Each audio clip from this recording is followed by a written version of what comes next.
Paris ছাড়ছেন। পিএসজিকে আনুষ্ঠানিকভাবে এটা জানানোর পর কিলিয়ান এমবাপ্পে সতীর্থদের কাছেও বলেছেন মৌসুম শেষে তার সম্ভাব্য বিদায়ের কথা। অনেকদিন থেকে নাটকীয়তা উপহার দিয়ে চলা এমবাপ্পের দল বদল নিয়ে কৌতূহল তাই অনেকটাই কেটে গেছে বলা যায়। এবার শুরু হয়েছে হিসাব নিকাশের পালা। কত বছরের জন্য রিয়ালের সঙ্গে চুক্তি করতে যাচ্ছেন তিনি, তার পেছনে রিয়ালের খরচই বা কত হতে যাচ্ছে।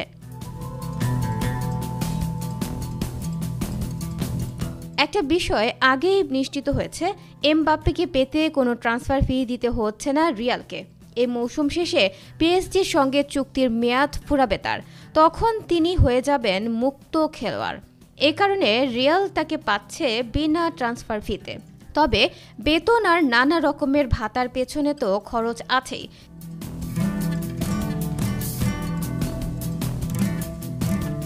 স্পেনের সংবাদ মাধ্যম এএস এর সাংবাদিক মার্কো রুইস খবর দিয়েছেন, এমবাপ্পের সঙ্গে রিয়ালের চুক্তিটা হতে যাচ্ছে 5 বছরের জন্য।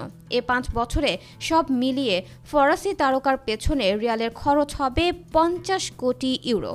এখন প্রশ্ন আসছে, এমবাপ্পের জন্য এই পরিমাণ অর্থের সংস্থান রিয়াল মাদ্রিদ কিভাবে করবে?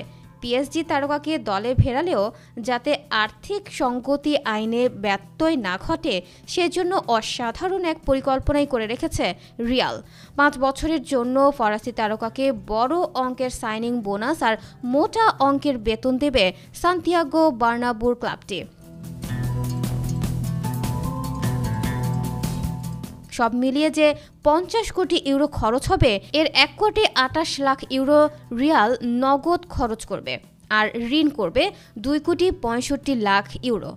এছাড়া এমবাপ্পেকে দলে ফেরানোর পর ওয়েফার আর্থিক সঙ্গতি নীতি ঠিক রাখতে গত বছর ক্লাবের সামগ্রিক বেতন 7,80,00,000 ইউরো কমিয়েছে রিয়াল।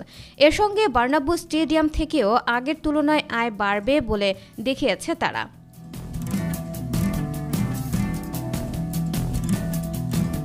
স্টেডিয়াম থেকে রিয়ালের বর্তমান আয় 1,50,00,000 ইউরো, এটা বেড়ে হবে 3,17,00,000 ইউরো। 2023 সালের 30 জুনের হিসাব অনুযায়ী রিয়াল মাদ্রিদের বেতনভোগী কর্মীর সংখ্যা 1072। ইউরোপিয়ান ক্লাব অ্যাসোসিয়েশন আর্থিক সঙ্গতি নীতির ক্ষেত্রে ক্লাবের আর্থিক দক্ষতার বিষয়টি দেখে। এক্ষেত্রে নিয়মটা এরকম, ক্লাবের কর্মীদের বেতন ভাতা তাদের আয়ের 70% বেশি হতে পারবে না। গত মৌসুমে রিয়াল মাদ্রিদের কর্মীদের বেতন বাবদ খরচ ছিল তাদের মোট আয়ের 72%। ক্লাবের সর্বশেষ আর্থিক রিপোর্ট বলছে এটা কমে মোট আয়ের 54% হয়েছে।